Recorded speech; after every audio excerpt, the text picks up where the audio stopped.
Kashtira is one of, if not the most hated archetypes in the game. In my survey on Xyz, by far the most universally hated archetype was Kashtira, with 2 of the top 5 most hated archetypal Xyz also being Kashtira. While this only speaks from the specific lens of Xyz decks, it still helps paint a picture of just how despised they are.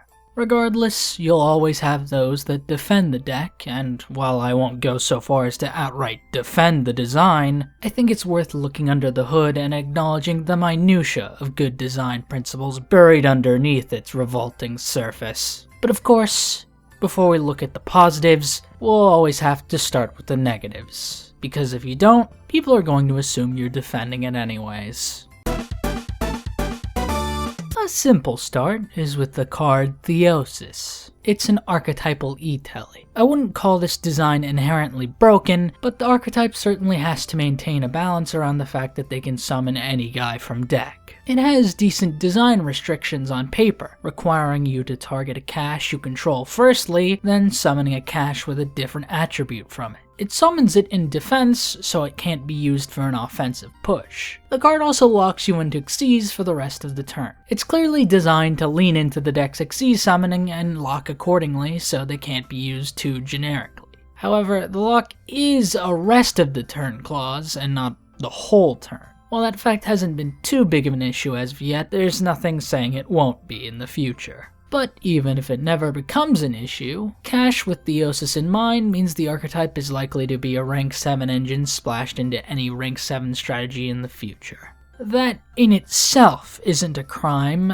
but that's where we get into the context that certainly makes it become one. Kashtira Unicorn is a card that never should have been printed. It does its archetypal job of being a spell searcher, and that's fine, but its cache effect is where problems start to surface. Being able to view and banish a card from your opponent's extra deck is outright bad design. So many decks have tight space in the extra and can only afford 1 copy of certain cards. And sometimes, players can only afford 1 copy of a card. And if they're just ripped away, it removes an element from the game as a whole, effectively being an FTK in certain scenarios. People will defend this. I won't. It feels intellectually disingenuous to peddle this as a good design because it changes the axis of the game. There should not be cards in the game that remove cards from areas that are not in play. Period. Especially ones that let you choose what you hit. By its very nature, it is not interactive. It is anti-interaction. And that is an issue that isn't exclusive to Unicorn. Ogre is an archetypal trap searcher, which, again, isn't a crime. Incidentally though, preparations the card can search, while also being a good reborn for the archetype to give better control and resource game, is also just a hand rip. Yet again, design that lets you pick and choose what cards you want to remove from the game. Ogre lets you look at up to 5 cards at the top of your opponent's deck, then you can banish one of the revealed cards. That's right, with just these cards, we've already established the unholy trinity of card design. Ripping from hand, extra, and main. Areas that aren't in play should never be tampered with. It only serves to prevent challenges rather than overcome them. Both Ogre and Rise Heart are cards that banish from your opponent's deck, with Rise Heart being an even worse offender. Rise Heart is the archetype's only traditional normal summon, but he's also an extender.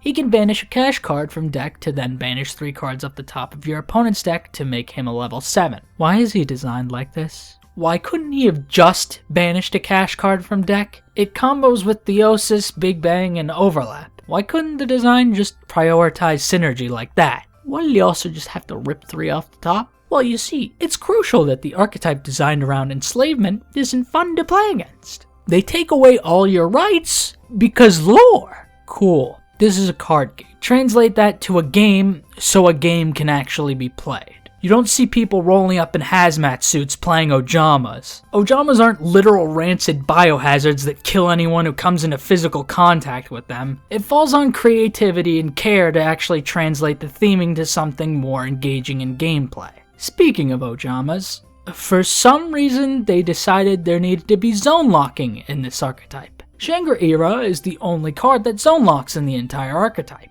which leaves me to wonder, why?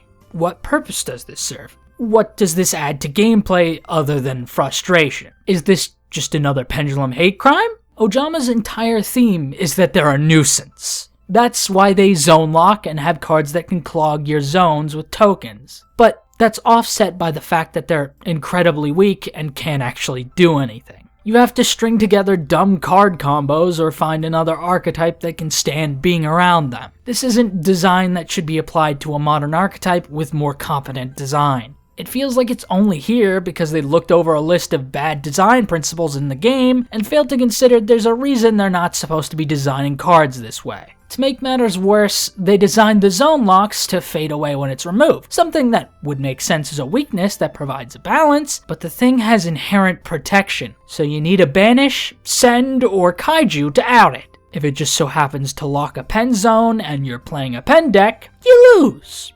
Wonderful game balance. Once again, I don't care if the theme is war crimes. This is a game. If you're going to integrate the theme into a game, you have to gamify it in a way that's actually engaging as a game. None of the design behind this is conducive to anything that could be considered engaging. Lastly, the coup de grace, the most hated XC in the game, Kashtira Reinhardt. What do you mean printing the most hated type of floodgate effect onto a 5th card wasn't a great idea? Macrocosmos, Dimensional Fissure, Dark Law, and Shifter. These are all cards that are despised. Can you hazard a guess as to why? It turns out, cards that entirely invalidate game design aren't actually engaging for gameplay.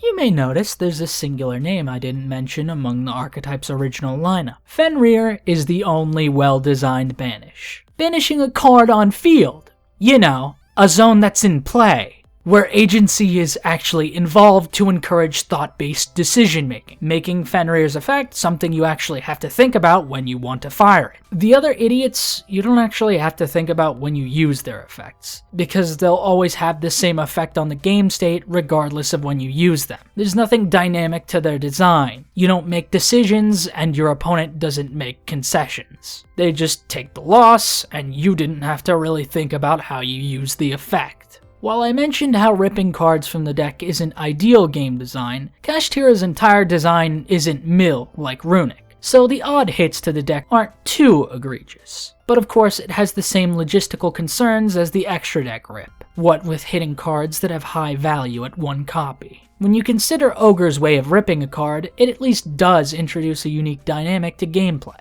By revealing the top 5 cards of the deck, both players gain knowledge of their draws. For the person playing cash, this has the potential to reveal what your opponent is playing, so you can play according to that knowledge. To the person whose cards have been revealed, they're made aware of their next few draws. And while games don't typically go on long enough for you to see those from the draw phase, the knowledge can strongly encourage decision making regardless, be it using draw effects to get into them, or withholding draw effects until you can shuffle so as to not draw them should you not want them. It at least adapts the theming to an effect that introduces actual thoughtful decision making. Just a shame Ogre isn't really worth playing outside of limited environments. But hey, he's still damn good in those environments. Reinhardt being a normal or extender is the type of flexible design I like to see in decks, but it's also a matter of context in regards to the deck itself. Poplar is an extender that also works as a good normal, but I don't think many people will cite that as a positive when you're staring down a Snake Eyes end board.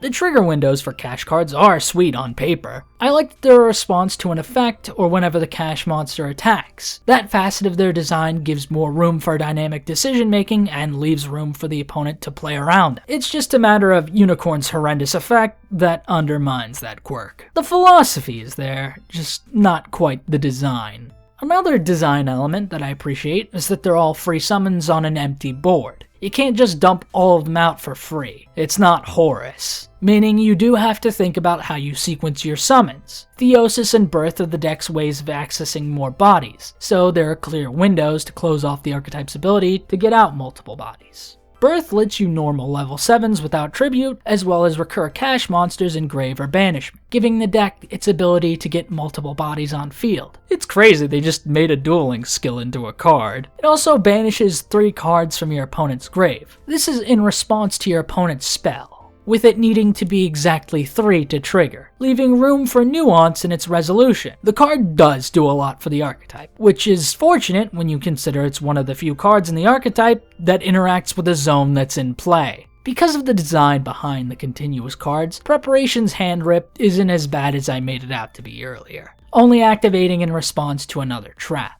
I don't like the principle in general because, as has been proven time and time again, just because something doesn't happen often doesn't mean it's good for gameplay whenever it does. Both it and Birth recur your banished cash monsters. However, while Birth can also special a cash from grave, Prep's secondary summon location is from your hand. It being a trap and the hand summon makes Prep not really worth playing. By all means, I'd like it to be more playable because of its grind game benefits, but I sure as hell don't want to enable a hand rip. Big Bang has the ability to slide out a cash monster from under an Xyz, addressing the fact that you still want the main deck monsters on the field. Xyz archetypes do have an issue with materials either being garbage that exists solely to be slapped under an Xyz, or cards that are too good to commit to an Xyz. So, an archetype actually summoning back the materials is nice to see in principle. Big Bang also is a neat archetypal evenly, but I don't think I've ever seen it used for that, since it's usually just getting banished. Both Wraith Soth and Arise Heart having additional benefits attached to the usage of Shangri-Ira is an interesting design philosophy, but of course, it's working with the zone locking, so it feels more like insult to injury rather than a neat point of interaction for gameplay. I genuinely would like to see the 2 Xyz reworked into more healthy and interactive cards. Shangri-Ira's tie-in with these 2 cards, and the fact it summons cash monsters from the deck during standby, actually lends well to the control style the deck clearly purports to be following. It's just that zone locking is a mechanic that has to go 100%. Arise Heart's other effects make for more interesting and engaging gameplay dynamics, but the floodgate attached to him invalidates the interactivity that it posits. I love the design concept of absorbing a banished card every time something gets banished. It ties into his actual interactive effect, attaching 3 materials to banish a card on field. Ironically, I think this should have been a non-once per turn like Zeus, because unlike Zeus, you do have to work for those additional materials, and it's a detach of 3, but since he just has Macrocosmos built in, it ensures he could fire it off multiple times relatively easily. If you erase that line of text and made it a non-once per turn, you'd actually leave room to make the deck's design more engaging. Genuinely, I'd like to see a new Arise Heart that functions this way. Sucking up materials leaves room for another unique design principle, making cash cards that provide additional effects while they're Xyz material. Or, since it's a wholly new card, gaining effects based on existing names that are attached to it. Or, more intuitively, it could be tied to the attribute of the monsters attached, since Kashtira has about all of them in their roster. It gives them another form of balance and build-up in their control playstyle, gaining all these additional effects, but needing to withhold the banish so as to retain important effects until they have more expendable materials to detach, or even getting a crucial material back on it before a problem arises. As I've made pretty evident, the general design principle behind the archetype is fundamentally flawed. If Kashtira ever does come back with new support, it should pivot design into banishing their own cards instead, since that's obviously more fair than ripping away cards from your opponent. It also ties in with cards like Big Bang that want to be banished. Since Arise Heart makes banishing in general positive, banishing your own stuff is just as beneficial, and so there could be further design that plays off that fact. In lore, the shift to self-banishing can tie in with Rise Heart merging with Vsauce, having a shift to becoming more self-sacrificing. Scareclaw and Tearlaments already open up the self-banishing design shift by banishing your own cards to special summon them, giving the archetype more ways to get 7s on field for Xyz. The archetype could use more cards that want to be banished as well, making sure they get the value out of self-banishing regularly. It's a much healthier structure for the deck, as well as far more engaging to manage the resources that you banish off. There's even the potential to have the deck revolve around managing banishing face up and down. Could very well even go so far as to make conditional scenarios that change an effect to banish to be a face down banish instead. As of now, banishing face down is the most punishing form of removal in the game, so there should be more depth to its usage in the deck. It's more rewarding for the person playing them, and it's less outright frustrating for the opponent.